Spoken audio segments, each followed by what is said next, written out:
Hey, what's good, everyone? Welcome back to another sneaker convos. I'm not sure how to do these intros because everything has been thrown for a loop, but I'm happy to actually reconnect with my friend Tiffany Beers, who I don't think I need to introduce to any of you that would be watching this because she's done some incredible things in the footwear industry. And one of the things that I am most excited about to talk to you about, in kind of like I just alluded to, it makes you so much more real and respected, in my opinion, with the community at large, is the fact that you've got a wall of sneakers behind you, and people can relate to that and think, oh, she does do this stuff. So um, first These off, are how are just you doing? American sneakers, though. These are just like normal everyday wear sneakers. How are things going? How you been? What's new for you? Good. I'm doing good. Busy, still in lockdown here in Northern California and still working. So I'm in the gaming industry, right? And so now I'm the head of innovation for gaming at Logitech G and Astro. So kind of a new role, new into it, and I'm diving in, but it's in a zone I feel very comfortable. So yeah, still super fun, but I haven't touched sneakers lately as much as I'd like to, and I'm missing them. So when you reached out, I was kind of like, yeah, exactly. Awesome. It's so great to hear, because I think, like, just going back to like the last video that I caught of yours was like the Jordan 11 Adapt, right? And I think that shoe is like, if there could ever be, let me just light a firecracker and throw it in the middle of people, that shoe is it for the sneaker community, right? Because you're inevitably going to get so many varied responses of, you can't do this, you shouldn't do this, this is amazing, this is awesome, how come we didn't do this before, blah blah blah blah blah. So it was interesting to hear your perspective on it. So if you haven't watched Tiffany's YouTube channel, highly suggest diving into some of the older videos, but that one specifically was really awesome because, just if you want to give a little bit of background, you were a big part of the progression to get to that point of usability, I guess, as far as the consumer, right? Yeah. I did all the early development of the technology. Spent about 10 years on it, dabbling with it before we thought it would actually be something. So yeah. The latest, man, I left Nike almost 4 years ago now, so it's kind of crazy to think. So I've been out of the loop for years now. But yeah, Wow. early days, a lot of the technology and a lot of the failures. I helped build a lot of the failures that never made it to market. Well, that's actually awesome to hear, though, because I think that's one thing that I talked to. I don't know if you know Kevin Fallon and Dave Dombrow, who are been around the industry design wise for a long time, right? They're doing some really interesting stuff with their Speed Hack channel, where they're just like literally hacking things together, and I find it completely fascinating because, one, not to go too far into the car world, but like you and I have talked about, you and your husband and the racing stuff, and that's my escape from the internet and sneakers, right? I go into the garage, I bang up my knuckles, I break things, I fix things, and like that's the Yeah. joy of it, right? And one of the things that came out of that conversation was like, I actually think that we need to do better as humanity, but like we won't go too far down that path, but like to embrace those failures, right? Because that's ultimately how we get better at what we do. And I don't even think that I think you could probably relate, in the sense that some of those failures that happened on your way to developing the Nike mag probably are things that you can apply to your current life, right? And work that you do. Yep, absolutely. And it's not it's not failures, it's learnings, right? And it's like now, like we'll start building a prototype, for gaming or something. And I'm working on a I'm working on a side gig shoe, by the way. Uh-oh. I can't talk a lot about, but it's gonna be amazing. Um, but like you'll know that it's going to fail. Like you'll know that it's going to fail, and you'll see it coming, right? You'll get so far into it and you'll know it's going to fail, but you keep going because you'll learn more information that might be the unlock, because that's what you're looking for. Like anytime you're building something new and different and difficult, you're looking for these unlocks that when you put them all together, now you have something. And so despite, it's not really, who cares if it fails? I mean, I don't care if it fails. I guess people care because it might have wasted time and money, but if you're failing correctly, which is weird to have in the same sense. If you're failing well, you're learning and you're moving things along. So it's just like making YouTube videos. If you look at my early videos, not so good. Oh Focus. yeah. How do you get the camera to focus? I mean, so I think the only person on the face of the earth that knows my earliest YouTube attempts, like from like 7, 8 years ago, is Jacques. And it's funny because like he and I, like we have a good relationship. You know, like I would share something with you and expect really honest feedback, right? And Yeah. with him, even 8 years ago, where he wasn't quite as like super famous as Big he might time. be now, um, I was still so intimidated to share because everything I watch from him is like so professional, right? Even like when we did the podcast together, I felt like Jacques sounds like a professional, and I have so many stutters and so many various like distractions. I can't have a thought at, you know, Yep. and I think that's like something that I'm trying to, with these conversations this week, I'm trying to kind of, you know, share more of that because it's such an important piece. And I think what's really fascinating in footwear right now is we have this kind of like, we have this like, we're in like an experimental stage in a lot of ways, right? Like there's still like the polished product that gets produced, right? And like, but like people are being encouraged to just get creative, whether that's customizing or hacking things together or, you know, even um, you know, to like the Tom Sachs thing where it's like, hey, document all the weird things you do in this shoe, even if it's not sneaker related.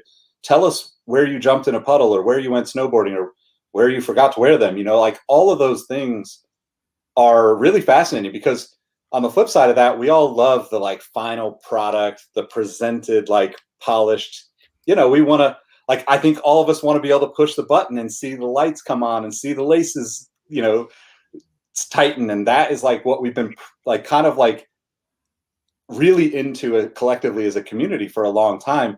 And I think that there's so much more work behind the scenes that goes on. And Oh yeah. that's part of the conversations that I wanted to have with everybody over these next few days, because on the flip side of that, and I want to talk to you specifically about like, you know, engineering and design and your kind of progression through that.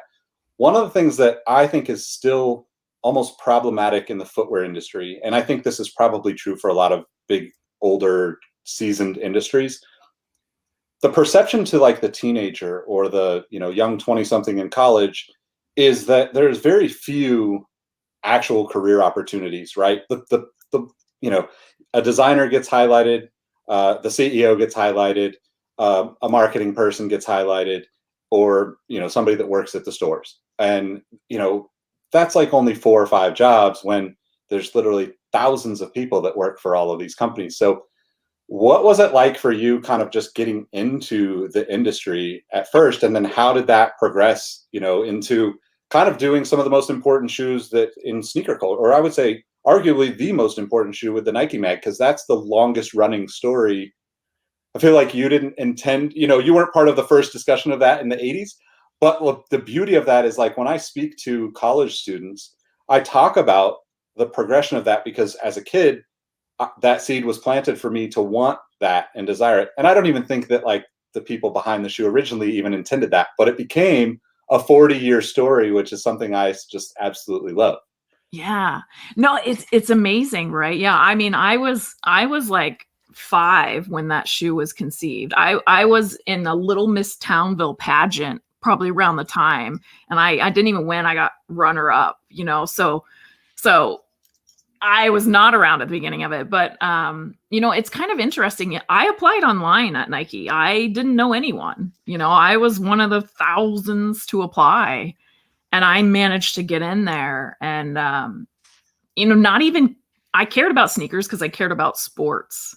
Mm-hmm. I really like sports. I was really passionate about sports, and so that's what kind of drove me to want to be at Nike. But like even my degree, plastics engineering, I didn't know I could work in sports. I didn't know shoes were mostly made of plastic, you know? So it's like things all just kind of came together. But really, you know, I started out airbag design doing Nike Air, right? And in that I was doing CAD. So I was doing 3D design. There were designers, there were other engineers. I mean, there were so many people just to make that one little thing happen. And you know, I think that was at the beginning, and I wasn't necessarily going for attention, like I didn't know that I would get attention or wanted to get attention. So I think when you say like, when a shoe gets highlighted, you hear about a designer, you hear about like, if you want to be the person that people are writing about, that's different. Like that's one thing. But if you want to work on shoes, there are hundreds and hundreds, if not thousands of opportunities to do it. And the thing that is kind of awesome is that if you don't match somebody else's resume, like I used to get a lot of questions from people like, what did you go to school for? How do I match that exactly and do exactly what you're doing? And it's like, we're not the same. Like I'm the only person that does what I did at Nike. I was the only lead innovator on the mag, like there were other people that were doing the same thing for other product lines and other shoes and things like that. So it was like, it's not cookie cutter. It's actually more important. What's different? Like, how do you view things differently? And that's actually how I got the job. I had a plastics engineering degree, which was a bit different. I was also a female in engineering. Again, a little bit different than what they expected. And I think once I got in there, I was from clear across the country. I was from a small town in Pennsylvania. I was so different than everybody else in Oregon and the West Coast. And I just had different viewpoints and I worked really hard. So I attribute a lot of it to luck, to be honest. I worked hard, right? And I don't want to give away all my credit because it is the way I think and the way I work on things and do things is a little bit different, and it works well for product development. And so, yeah, I don't know. What was your question again? Well, I think that's actually great though, because like, I think a lot of people that come from small towns and don't live on the West Coast, before I say that, I like to just, acknowledge that you're totally embracing the West Coast lifestyle by going to the racetrack on the weekends. That's one of my favorite things about knowing you at this point. But I think that it's really kind of, it's beautiful to hear you say that it's an advantage, right? Because that's like so many people feel like they're not connected. And I think we all are guilty of that in certain ways, right? Like I, as somebody who is a connector of people, feel like I need to be in New York and San Francisco and in LA and in Chicago and in big cities because it exponentially increases my chances of networking and seeing people and having those face-to-face, pre-pandemic conversations. But it's awesome to hear you say that you almost look at it as an advantage, because I'm sure there are people listening and will watch this and hear this and see this that absolutely think the exact opposite. And that's just a beautiful thing. So how do you think that applies to just, do you think that applies to like your way of thinking then? Or is that something that, just you realize after the fact, I guess? If that makes sense. I probably realize it after the fact, but I give myself a little bit like I'm like personally quite hard on myself. Like I set my standards very, very high, and I give myself a little bit of grace in that it feels messy in my mind a lot, but I always know it comes out with something of value and something that will make sense. But the process of getting there is a bit messy. And it's even messy for me, even though it's in my mind, it's the work I'm doing, it's still messy for me. And so I kind of try and embrace it now as it is. But also I think, I learned from all the people around me and all the people that interacted with me. They taught me so much, like I was so lucky to spend so much time with Tinker and learn how his mind worked and learn how he looked at problems, solve problems, and Mark Smith and, just tons and tons of people there that I got to be influenced by. Even Tom Sachs, the way he looks at things is just like, whoa, like left field. Okay, this is cool. And I just kind of embrace those things. And I think like for me, I always like enter things conservatively, like see what's what and where's things, and then like apply my process, because I know that people don't get my process. I'm leading a team of 40 plus engineers now. And like when you try to lead people with a process that's a little different, it's challenging. It's Yeah. challenging. But stories and examples really can help illustrate it. So So one of the things that came up in an earlier conversation was the kind of the nature of, I guess, the digital aspect of creation and design work versus the just getting your hands dirty and messing with the product and the materials to figure out what works. yeah. How do you approach those two separate worlds, and how do they shape what you end up doing? Yeah, it's tricky. It's changed how I approached it, right? So I use the tools that I'm best with because that's what my brain can think with. And so like right now, unfortunately, it's like programs like Mural and stuff that are like virtual whiteboards or actual whiteboards. But when I started, I was good at CAD. I was good at 3D. So I would build the models and I would think through it, building them and doing the CAD and setting up versions. And then I got good at Illustrator, right? Because I was using Illustrator. So then I would use that to build and make things and think through. And then I was building with my hands. And so my favorite right now is probably building with my hands, right? So like you mentioned, my husband races amateur, and we joined a new class, and we'll go out to the racetrack, and you have what you have at the racetrack. So if something breaks, which always happens constantly, you have to figure out how to fix it, right? So duct tape, zip ties, and wire are your best friends because you're going to use some combo of those. So like, no matter what problem shows up, you just try and hack it together because you have no other choice. And I really like to be restrained like that. Like, here's lip gloss and a cell phone. Well, cell phone's kind of cheating. But here's 6 things. You go make this happen. You go solve this problem. I think that's just such a fun exercise. And I use it all the time. And in reality, for product development and even shoes, you're always constrained. Cost, material, availability, timeline. Like you always have those constraints to work within. So, I think it really exercises your brain and makes you think a little bit differently. And now environmental, right? Like try to be more sustainable. Like that's a huge constraint. Like we have to be creative to make that happen. So I don't know if I answered your question. No, it's great. It's actually funny because one of the things that I really appreciated about doing the podcast with you and Jacques is like the different perspectives that you guys introduced me to, right? And I just continually go back to the bubblegum sneaker, right? That like we talked about it and it stuck with me. It's ironically, it stuck with me, not trying to be punning with that, but like it literally has been something in my mind. And as you're saying, like the restraints, I think of like MacGyver, where it's like a bubblegum wrapper, some gum, and a paper clip, and next thing you know, like he just built a Tesla or something. You're just like, what? Like, but that's the beauty of it, right? And I think that the interesting part about where we are is that like on one hand, we don't have enough of the hands-on of like just go out there and figure it out and do it. On the other hand, you can skip a lot of the mistakes that have to be made in that process by using the internet, using the resources that are out there. And then like maybe it works better. But like I personally think like I'd rather trip and fall and have to figure it out, even if it's not in like, YouTube is still like the most intimidating thing. Like my face has been on the internet for 20 years now, and I still feel like turn the camera on. Okay, I'm nervous now. What do I say? Blah, blah, blah, all that stuff, right?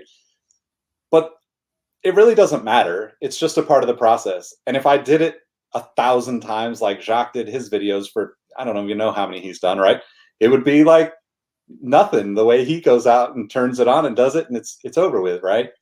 But I think with the kind of trend in footwear right now, or not even in footwear, right? I think of like the guys like the Casey Neistats or the Peter McKinnons, the kind of YouTubers that are super creative, but they present very different finished products, where Peter ends up like making everything extraordinarily beautiful. Yeah. The footage is just like I want to just hang out with that guy because he lives in the most beautiful scene ever all the time. And then you kind of have Casey, who is obviously like very similar to Tom Sachs in their relationship, where it's like, here's the desk, I chopped this stuff up, and here it is. Like this is what I do. It doesn't have to be, finished.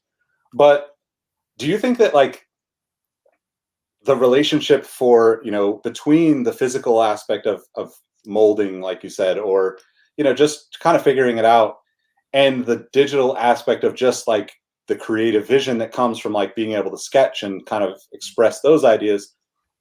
Do you think that there's challenges for like, the young designers that look up to people right now that you could maybe give some advice to in that sense? Yeah, sure. I think staying in a digital world when you're making a physical product is a mistake. You will never completely understand it. I don't think so. I wouldn't personally understand it. Like, I've learned so much literally from building. Like, one of the very first shoes I ever cut and made was for a famous athlete's birthday. And it was the gift we were giving them. And I was so stressed. I was just like, oh my gosh, what if I mess this up? And it wasn't pretty, I have to say. Like, it could have been a lot better, but it was my boss at the time teaching me how to kind of work through that process and how to learn that process. And, maybe a single pair of shoes doesn't matter to someone who gets a new one every day, every little while, and on their birthday every year, So the physical process of it, I think, is much more tangible. Like, all those people out there that want to make shoes, like, you can go to Home Depot. You can probably find stuff in your house and make a shoe today out of just stuff like a blanket, a t-shirt. You need something firmer, you need something softer. You could literally make a shoe out of anything. And the moment that you create it, first you'll be surprised with yourself, like, holy shit, I just made this. That's like the first reaction. And then you're like, wow, it actually worked. High fives, Then it's like, can you put it on? And you will have learned so much that when you go to the next one, and then guess what? Those are all in your resume. Put pictures on your resume and send it to people. I would take that over someone who built digital shoes, someone who didn't do it time and time again, because it's all about, like, especially in innovation. I should caveat this. When you're looking at innovation and developing new technology, my brain just always goes there because I've just always been like 23 years now in innovation. You have to think of things. You have to like take it and try it. You know what I mean? And so it's just like doing headsets now. Like, I work on gaming audio headsets and stuff. Like, okay, well, what does this foam feel like as an ear pad on your headset? Well, it's too heavy. Well, that's clear. But guess what? It also sweaty. Would I have known that if I didn't make it and put it on? I mean, maybe. You just learn so many other aspects from it that I think just trying it, you can learn, and then you can go to the next step. And the other thing it's going to do is it's going to lead you down a path of where you feel more passionate. So let's say you tried to build a shoe out of food. Let's just say food in your fridge. Like, maybe you got some marshmallows for the bottom. You got some spaghetti woven for the upper or something. Like, I don't know. I feel like we should do this now, Nick. This should be our next meeting, is we should make shoes out of food and put it on video. If someone will edit the videos, I'll do it. But if we started to do that, you might find out, like, you know what? I really love the cushioning side of it, or I really love the bottom. Like, I want to focus on materials. Like, I like materials better versus being a shoe designer, because a shoe designer, they get to draw it, but a whole bunches of people concept it. Whole bunches of people come up with the materials and everything else that goes into it. And I mean, there's at least 50 different options of careers you could go down, and all end up building sneakers, all end up building shoes. Even color, right? If you just love color, you could be a color designer or a CMF designer. And I mean, I could go on and on about the different options that are there, but that, I think, once you actually play with it and you start doing it, and drawing is important because you have to communicate, right? Yeah. And I'm terrible at sketching. My own perception there. And I've always wanted to be like good at sketching. And my husband's a footwear designer, and he went to school for transportation design. He can sketch. It's so beautiful. It's amazing. Like, tell him you want an apple with a snowboard with this, like, oh, it's so amazing. I wish I could do that. If I did it, it's like stick figures, I could so relate to that, because that's my brother. He got his bachelor in fine arts, went back for transportation design, industrial design, and like, he's always kind of wanted to be in that space anyway, but like, I love him very much. I am his biggest fan, and he knows that. But I also am just like so depressed every time I see what he does and think, I just want to be able to do that one time, like, but it's also just not in my nature. And, I've just got to like own up to what I'm better at in a sense. But it's really fascinating because one of the conversations that I had last night with Russ Bankston and a handful of other people was around the consumer side of where we're at with sneakers. And it's interesting because you see all these shoes come out, you have the same experience as many of us where it's like, I didn't get them either, right? Like we all share that experience. It doesn't matter where you land in the sneaker world, we've all shared that experience. And one of the things that Russ talked about specifically was kind of the Supreme Dunks and like, the $800 resale point. And I said that like, and I talked to the guys this morning about this, kind of about the DIY hacking stuff. I'd rather take that $800 and go to Lowe's and buy a bunch of shit and make my own thing with $800 than to spend it on a shoe that, it's not that I don't appreciate the shoe, but it's just like the nature of like, I didn't get it, so I have to go spend the money to get it is really odd to me.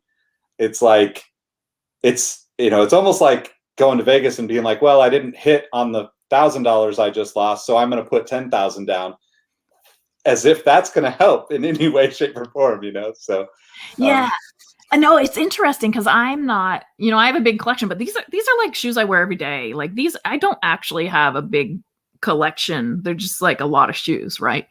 And so it's very rare that I can say I've never purchased above if I didn't get it.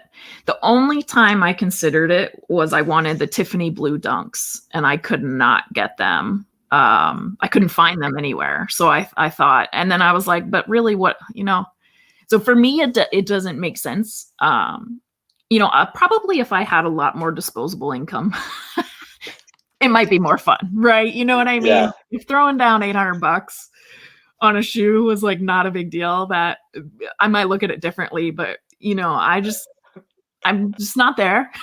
If I win the lottery, I will let you guys know if that changes.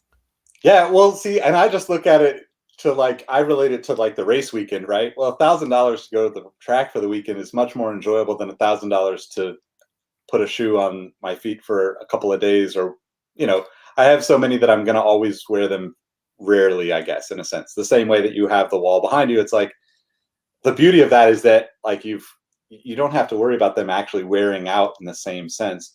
But I actually enjoy the wearing out of the things, whether that's the car or the shoes, as a part of just the experience of having them and using them for their original purpose almost.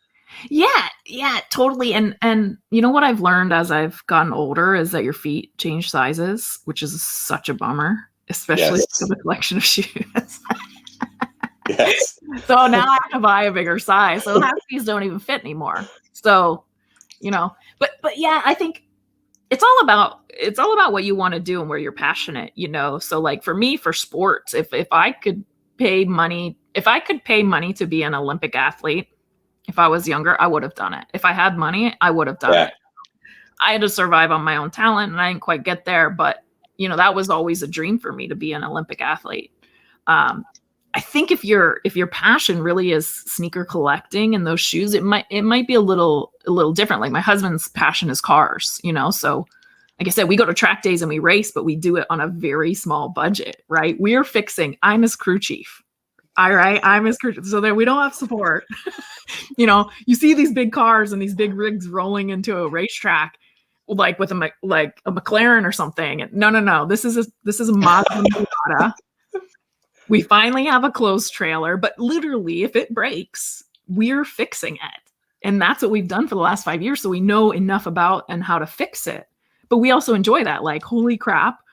One day I had to adjust the injectors. I was like, how do I do this? And he's coming to me and I'm doing it and he's getting ready, putting his stuff on to get in the car. And I'm like, I hope I didn't screw it up. And it worked, and then when he wins a race, it's just like, oh my gosh, like we did that. Yeah, so it's kind of that joy. So if you get joy out of buying that sneaker and having that sneaker, and you're just like, oh my God, that's cool. Yep. I 100% agree. And it's kind of interesting because like there's so many facets to sneakers now. It's become such a big deal for everyone, right? It's like, you know, everybody has an opinion and everybody can fluctuate up and down on how aggressive they are one way or the other about those opinions. And I think that it's fascinating as somebody who's just kind of been here all this time, being a part of it, being super passionate about it. At the end of the day, like don't I don't care about the shoes near as much as it comes across, right? Like, you know, like I don't even think like you or I or you and Jacques and I on the show ever talked about the shoes we were actually wearing because we were just talking about all of these people doing cool things and like making us think differently about what's going on. And I think that's kind of a really fascinating place to be because we now have like the attention of, you know, millions and millions more people than we did 5 years ago, 10 years ago, and so on, which, you know, brings attention to, I think, the biggest challenges because that's what raises up in the community and in the kind of world of the footwear business. But we're also in this place where I wonder what that next progression looks like because to your point about like, you know, your side hustle that you alluded to, right? I think that we're at this place of inflection where there's so much interest, there's so much energy. It's become so much about the marketing and the purchase point of the shoes that I think we're going to see a lot of the people that have either been passionate about this for a long time or like yourself who worked in the design side of this world for a long time actually just being like, you know what, I'm going to remove myself from that like equation and just go back to kind of just enjoying this like thing that I started to do over here. And I think that's going to be so exciting. I think we're going to see like 2, 3 years from now, we're going to see all these people that spent the last year of quarantine just doing random things that we'd never expected because they challenged themselves. And you know, I wonder what you think that will look like for kind of the next generation of designers or the people that, you know, spent the last year kind of just trying to figure out, okay, do I like this? You know, how does this relate to me as a creator and a consumer on both accounts? Yeah. Yeah, that I think you're right. And I'm, I think the, being locked down for the last year and everything and everything COVID's done, it's made everybody think a little bit differently, I think. And, in particular, in my case, I like to try new things and try different things and be surprised by something that comes together. I would love, and now I'm just kind of throwing this out on the top of my head. So if somebody wants to go into business, but like the idea of taking waste shoes that are waste or that are done, and salvaging the parts off of them that are not done, that are not worn out, and putting those back together into new shoes. I love that idea, and it's totally possible, totally doable. You know, constant when you're developing a shoe and making a shoe, you don't necessarily make a brand new upper and a brand new bottom and put them together at the same time. If you can, you take something that already works and you do a new upper on an existing bottom and a new bottom on an existing upper, so you're removing variables. It's kind of the same with like I'd love to see it. There's so many shoes in the world. I mean, the latest numbers that got this from the FDRA a couple of years ago, like there's 25 million pairs of shoes made every year. Good God. Is that right? Yeah. The amount of shoes that are made every year is crazy. So it's like there are shoes in landfills massively. And it's like, I don't know. There's something there from an environmental standpoint, and people that have time on their hands, and like the idea of buying a one-off shoe that was reconstructed from parts of other shoes. I just think that's beautiful. Like I would do that in a heartbeat. I think it's super cool and challenging, but Yeah. you could figure it out and do it. And all your raw goods are free. Yeah. So how that's really fascinating because that's one thing that I think like we don't have time for that whole conversation today. But I learned so much in talking to you about the recyclability aspect of the shoes, right? Thinking about the nature of, like, there's a lot of words that get thrown out, and we're going to have a couple of panels over the next couple of days that hopefully kind of talk to people that actually work on these problems that we've created. But I'm just, I don't know. I'm thankful that I've learned so much from you, but like in that sense, it's also made me like seek out more of that information. And I guess, like, where would you suggest people look to kind of be inspired when, I don't want to pick on Instagram, but it's the easiest one to pick on, right? We all go to it, we all scroll through it. It ultimately probably makes most of us feel bad because it's like, look, that person's doing something, I don't want to get into that part of it, but Yeah. I think that, like, there's a lot of people that I've talked to in the past few months that are really seeking out kind of this knowledge that just isn't easily available, right? Specifically in footwear, where it's become more about, hey, this is coming by this, as opposed to, hey, this is the way we change the world. So how do you suggest, or if there's any places that people can look to kind of find that inspiration? Where do you go for that inspiration yourself? Yeah, so I tend to pay attention to like B Corps. Like what are the new B Corps coming out, because and who's been certified as B Corp lately, because they're doing the new environmental stuff, and being a B corporation means that you're not just responsible to your shareholders on revenue, you're also responsible for standing for the environment or social justice. So like there's another responsibility to it. So I tend to watch some of them and what they're doing, because they usually have some cool stuff. And then you have brands like in footwear, like Allbirds. They're constantly coming out with new things, new materials, new versions. Cotopaxi, another apparel brand, Patagonia. Like I kind of watch all of these guys, and then I do just those Google alerts. You can just type in sustainability. You can just type in certain keywords, and it repopulates your email. And then I have a few tech searches and things like that out there for sustainability.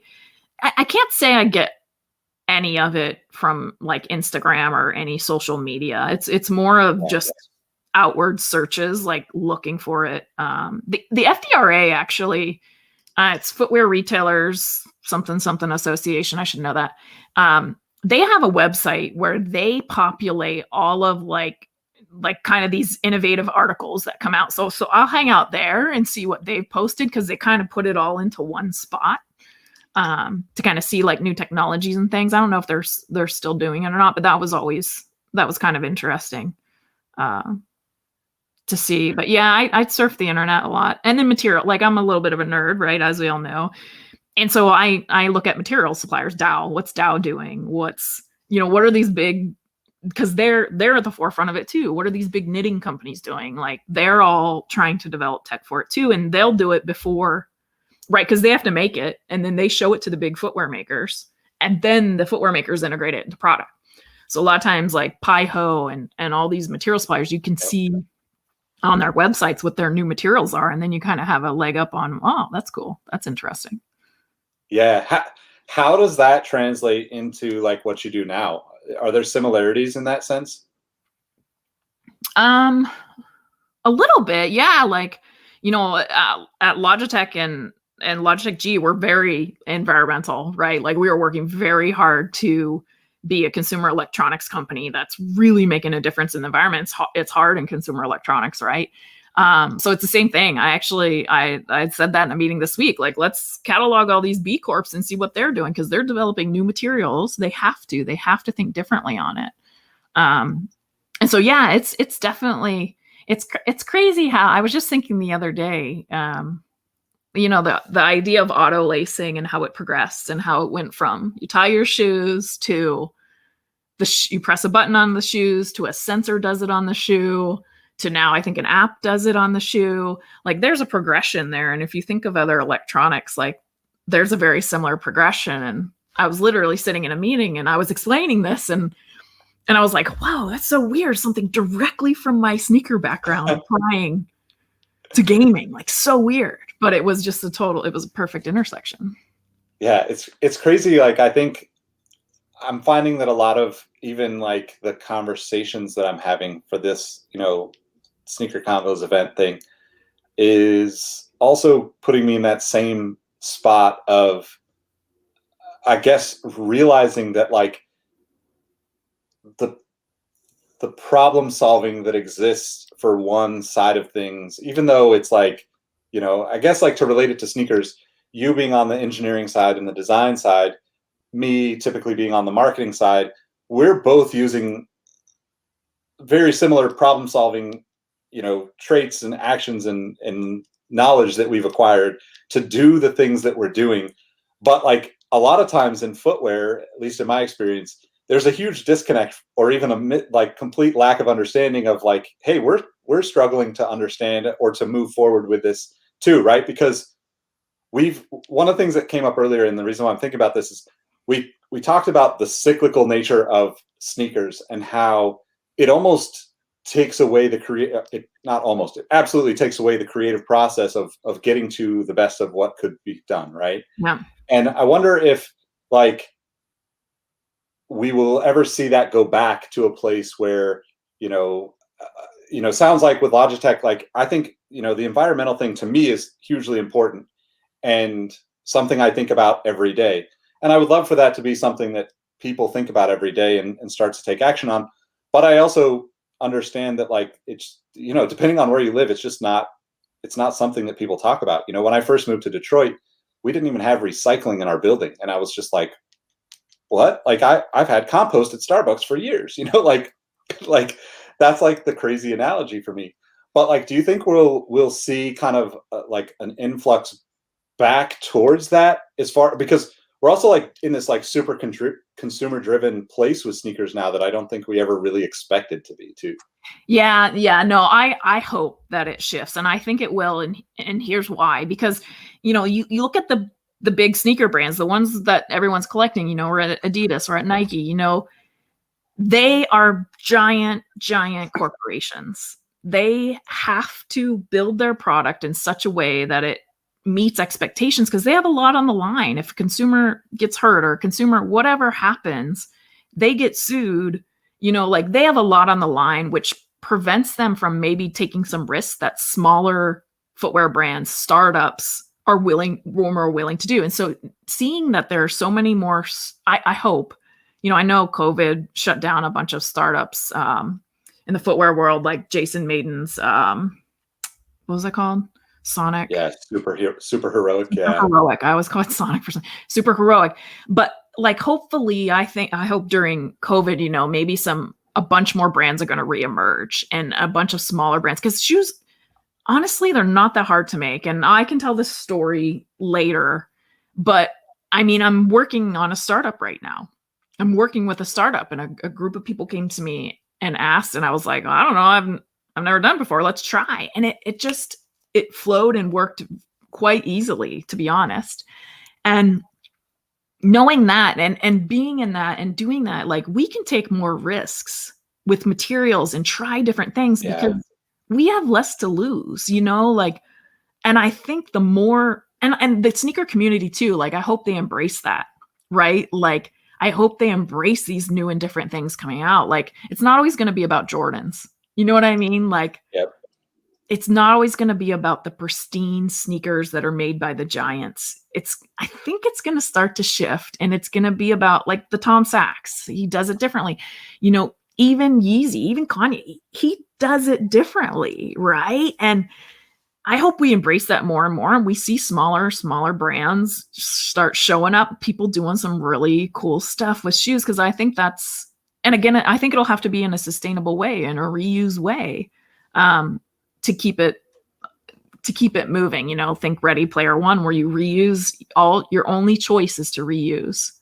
Or was that? Yep. Wally. Yep. No, Wally. Yeah. Yep. So I'm really enamored by those things, and I'd love to see that kind of come together and see some new different kind of shoes and footwear that come out of it. But also keep in mind, your feet are your foundation, right? So what I hope for people is that everyone has shoes that are comfortable And if they don't, like, let's get everyone a pair of shoes that make them comfortable so that they can walk, they can do what they need to do every single day. And that's really where it all started. And now we're, some of us were so lucky to have this many shoes when there are people in the world that don't have shoes. Like, so there's all these different things that are balancing, and I hope more and more of them start to come together to create the future of what we're talking about in a couple of years at Sneaker Convos when it's massive. Well, I really hope so. I'm super stoked to get to talk to you again. I'm actually up in Sacramento now, so Laguna Seca is my second home. If you ever need I'll have to bring my dog, but like, she'll bark in cheer. I'll cheer. I'll carry the extra wheels. Yeah. I'll definitely. I'll text you afterwards.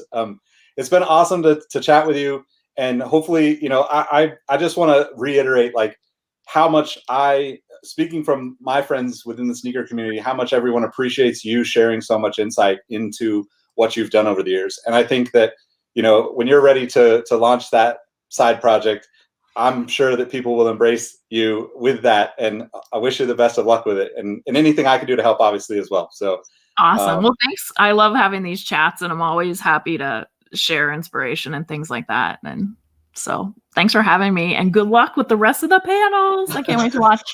Awesome. Thank you very much. And I'll talk to you soon. Okay. Bye. Bye.